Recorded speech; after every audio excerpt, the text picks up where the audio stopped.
so that's not exactly what we want to see. So, the flea infestation in your den is worsening. It's not a big problem yet, but will continue to worsen, especially if your pups spend most of their time in the den. If flea load reaches 100%, you must move to a new den, but you can always move sooner if the scratching is too annoying. So, hello everyone, and welcome back to the Wildfire Pack, where it is now daytime and snowing, but also we're getting to the point where the flea load is a little irritating. We're at 52%. That is definitely because of how much Pyra has been sleeping in the den with the pups, and it's a little bit of a concern. Hello, where did Nimbus go? Is he here? Oh, he's just hanging out over there, apparently. Okay, then. Hello, everyone, and welcome back to the Wildfire Pack. And we're going to be hanging out with the puppies here a little bit, but we probably want to start looking at the nearby dens because, yeah, Pyra's overprotectiveness. Oh my gosh, 3F. Oh, what are you doing? Oh my goodness. Let's woof the puppies back just real fast. Because, oh, did I hear something? No, I don't think I did. Alright, I'm just being a little bit paranoid, but I want to send the pups in the den for a moment so that I can talk, although ironically that's part of what our problem has been. But you guys have been submitting names over the past few episodes, and I have gone ahead and selected some from the ones that you have submitted for the puppies, so we're going to finally name them if it lets us. I think we can change them here, it looks like. Yeah, there we go. So we're going to be going ahead and naming the pups. We'll call them back out in a second with their new names. I just wanted to get this chance to talk a little bit. So these are all names that you've submitted, and I got a lot of them.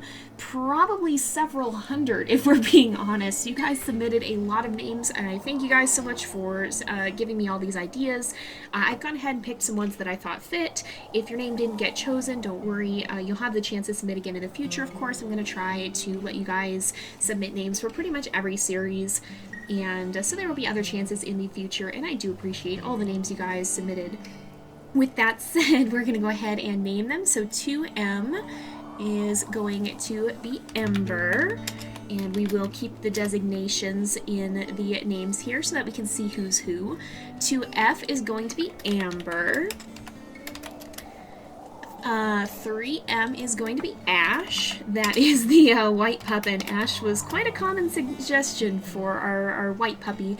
And as some of you guys pointed out, I talked about how this might be recessive for Pyra and some of the genes from her, but actually, as a lot of you guys pointed out in the premieres, it's actually even more likely that Ash gets his white coat from Nimbus. Now, Nimbus does have a black coat, but the way the black coat gene works in wolves, it's that K-locus that WolfQuest has talked about. So the black coat gene is actually dominant, and it kind of acts like an override to whatever other coat colors there would be. It's like it puts the black coloring on top of what other markings there are. And so the wolf can still carry those markings, they're just not going to show up beneath the black coat.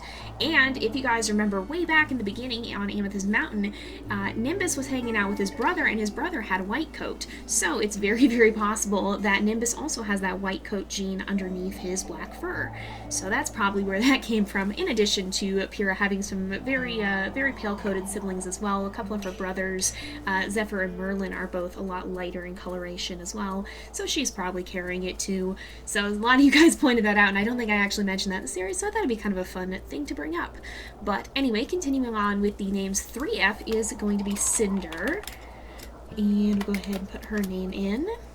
4M is going to be Spark. And finally, last but not least, 4F is going to be Hestia. I hope I'm saying that right. I'm probably pronouncing it wrong. That is, I believe, the Greek goddess of the hearth or something like that, if I remember correctly. You guys told me, and I'm not going to remember it. I'm sorry. But it is a mythological name, which actually I thought fit in quite nicely with Pyralis, whose own name is Greek. So that's going to be our puppies. Let's go ahead and we will call them back out. Again, thank you guys so much for the names. If your name didn't get picked this time, hopefully you guys will be able to submit some more in the future. I'm sure we'll have plenty of chances, and here they are. Oh, that's Nimbus. Oh my gosh. For just half a second, I was about to have a heart attack. I thought Nimbus was a stranger wolf and was about to be very concerned. I'm always probably going to be a paranoid parent, especially with Pyra. She definitely, if you've been seeing some of the others series, she's definitely a lot more cautious with her puppies than, oh my goodness, okay, so take a break from socializing, let's move them back in the den. She's definitely a lot more cautious with her puppies than some of her siblings are. I was catching up on Tara's playthrough, and oh my goodness, my gosh, that's very fitting, some of the differences that Pyra has from her brother. Of course, the same ones that we saw when, oh, I don't want dens on, I just want the territory, because I'm going to look at where we need to go mark. It looks like down here is where we want to go. But if you guys saw our collaborative series with the other members of the Elements Pack, of course, the differences between Pyra and Tara seem to persist even in their solo series. And I love how each of the pack members has such a very distinct personality. It's really cool to see. Now, if you don't know what I'm talking about with the Elements Pack, that the series that you're watching now is actually part of a collab between me and 3 other YouTubers, which would be Sarcastic Links, Teacup Simmer, and Bebop307. Yes, 307. I'm forever gonna live in fear of getting the numbers in your name wrong, B. If I did it wrong, I'm sorry. But yes, so 3 other YouTubers who we each are playing one wolf in a pack. We watch the siblings grow up together. We have done quite a few multiplayer series with them. We just finished one a little bit ago, and now the wolves have all set out on their own into their solo series. And that's what we're following now. We're following Pyra. She is the fire member of the Elements Pack, and she has started the Wildfire Pack with her mate Nimbus. But the others are also running. Whoa, that's a mule deer. We're gonna go ahead and hunt. I guess it never hurts. We could use some food anyway. And Pyra does like hunting mule deer, even when Nimbus isn't around. She's pretty good at that.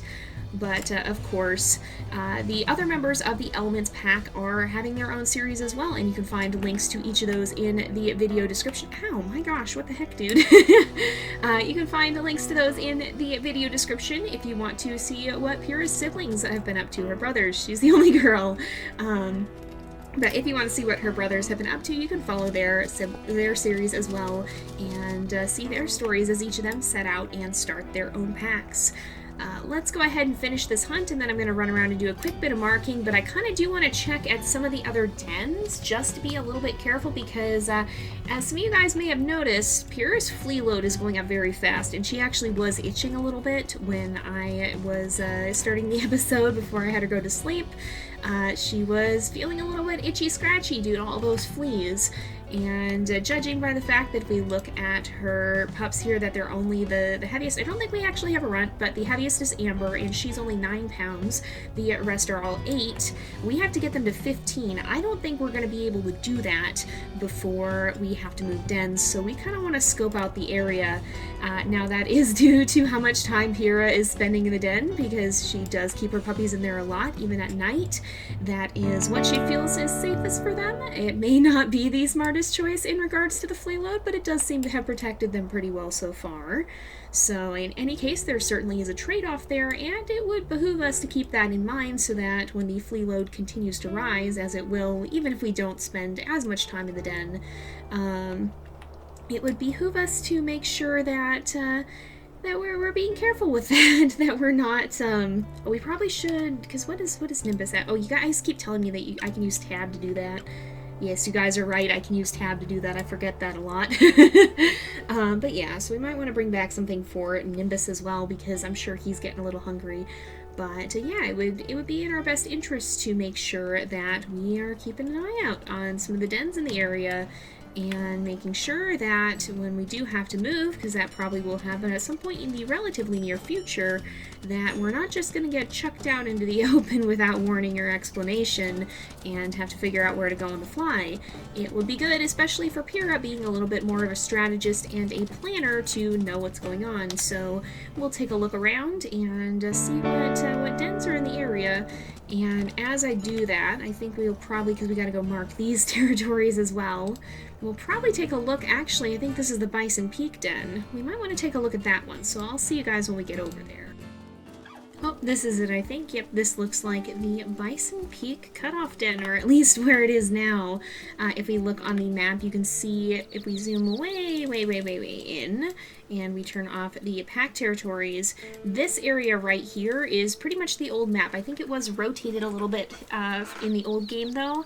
And so right in this area was the, you know, the whole Bison Peak den. Actually, it is pretty close to the old location, isn't it? Because you used to have to go right across the sandbar crossing there, and of course the Druid pack that is now defunct lived in this area, and we had many struggles with them in our main series.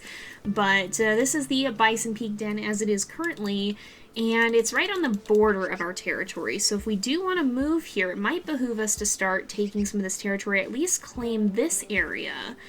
And I think I'm going to start doing that because this one's only 16%. It's a little bit of a risky move because, of course, Nimbus isn't with us right now.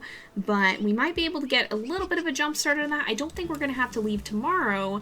And I think it would be wise if we did start working towards that, because I think it's going to be something we want to keep in mind. And Pyra is, of course, she's a very strategic sort of wolf. She likes to have a plan. She is a pretty cautious wolf in many ways, honestly, and she likes to know what she's doing. So it's still quite strong. It's okay. We did want to mark it just a little bit, but we'll come over here. And I don't know if there is going to be one in this hex, if there's going to be a scent post that we have to claim over. But if there's not, we probably can just... Oh, there might be. But we probably can just sort of claim this area, start claiming it, and then from there we can kind of expand a little bit. I don't know if we'll be able to take any of the other ones, but we'll see. Alright, it looks like there is a scent post here, so we're going to run over and deal with that. Nimbus is keeping an eye on the pups, so even though our affinity threshold is pretty high and our actual affinity is fairly low, I'm not too worried because Nimbus is with the puppies, so it shouldn't go down too fast. I think we'll be alright if we just claim over this. As long as we don't get jumped is what I'm worried about. But if we can claim over this and mark our territory and dash back out, we should be good. I think we will. Oh, hello, mule deer. Right there. And this is now our territory. I guess marking over it once was enough to claim it. We'll head back. We'll put a scent post right by the edge and maybe try to claim one more piece of territory before heading back. So I'm going to go ahead and do that, and we'll catch Pyra back at the den probably. Oh, no. We picked a really bad time for this, didn't we? Poor Pyra, she doesn't like water. But the whole area is flooded. This might give her second thoughts about where she wants to put her territory, but there is a fairly shallow spot here. Oh, that's not actually as shallow as I thought it was. Oh, Pyra, I'm sorry. She is going to have to swim. Something tells me that, well, she thought she liked this time of year better than the winter when it's all cold and damp, and now, as it turns out, this time of year involves a lot more water than she was thinking there was going to be, which is not quite so fun for our wildfire pack. But I think she very much wants to make sure she can try to claim this one. We are not claiming this one. Well, I guess maybe that we could have. Actually, I think the pack might have gone up here. It looked like it was a little bit higher.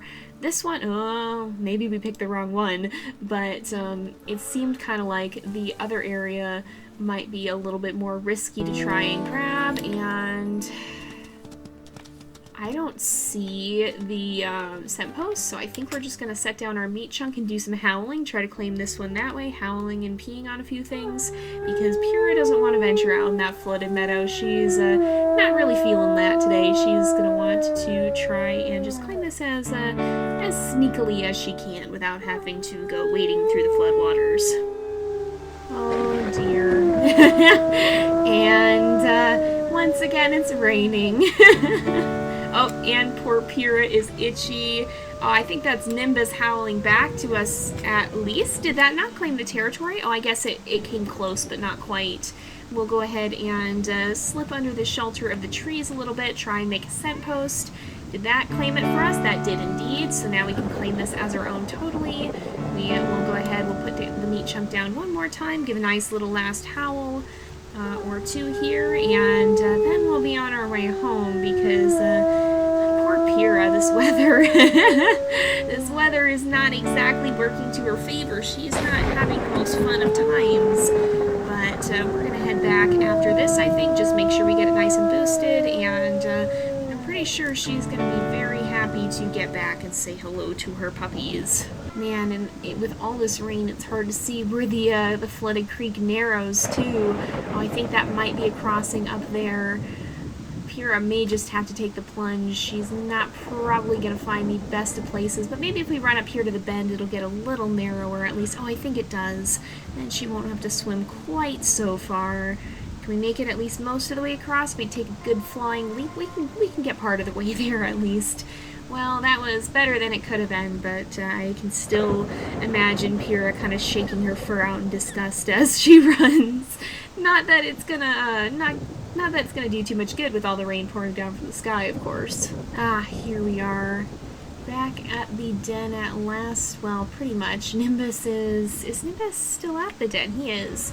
Alright, I thought maybe he was heading away for a minute. I guess it's just farther than I thought. Here come the puppies. I've got kind of a funny feeling about all this. Okay, guys, let's stay close to the den. We'll give you guys some food. I feel like Pyra is definitely feeling jumpy in the storm, though. It's hard to see much of anything, and if something was lurking around and thinking about trying to snatch, trying to snatch a puppy, it wouldn't have a hard time sneaking up on them in the storm. I'm a little bit concerned. Oh, I probably shouldn't roll. I just remembered that I don't like to do that because if something shows up, it's, you can't actually stop that. But, I think it'll be for the best if we can get everyone in the den as soon as we can. I just want to try to get the affinity up a little bit. And, oh, Ash, don't wander off, Ash. Ash, stay close. If you could come back. There we go, he's gonna come back. The food is a good way of luring the puppies back to the den here. As long as you're feeding them, they tend to stay pretty close, I think. Alright, we still got 6. I'm having a hard time seeing out into the storm for sure, though. I think Pyra is feeling a little unsettled and would much prefer to get the puppies back in the den as soon as possible. She just wants to make sure they're all well fed. And it looks like, well, no, some of them are still eating. We do have to give them a little bit of extra food. Are you going to feed? If we do this, are we going to feed? There we go. There we go. She does have plenty of food. I think she's not too hurt, so we can afford to feed them quite a bit and not have to worry too much about that. But, oh my goodness, this storm. This storm is something. I do love the pretty atmosphere of it all. I'm just a little bit on edge. Hestia, please. Hestia, please. Don't do this to me. I don't want you wandering off somewhere that you're... Oh my goodness. Okay, let's go ahead. We'll woof everybody. Oh, I had a bad feeling. I knew it. I knew it, you guys. Okay, where are they? I can't even see in the storm. Alright, we're going to escort guys back in the den, please. Back in... Oh, gosh. Did Nimbus got him. Oh, good eye, Nimbus, I guess. You know, if there's one thing about the storm, then maybe it's that Nimbus is a little bit more accustomed to it. After all, we have Nimbus and Tempest were the 2 brothers, and Nimbus is the one who went on to become Pyra's mate. Perhaps he doesn't mind the storms quite as much as she does. Oh, thank goodness. I think we are going to go ahead and end off here, though, because Pyra's getting pretty tired, and with the idea of a den move on her mind, she is going to want to make sure she stays well rested and more than ready to head out. So we're going to go ahead and wrap up here, I think, and try to sleep out the storm. Thank you guys so much for watching. I hope you've enjoyed the episode. Don't forget to like and subscribe, and I will see you guys next time. But until then, this is Jay, over and out.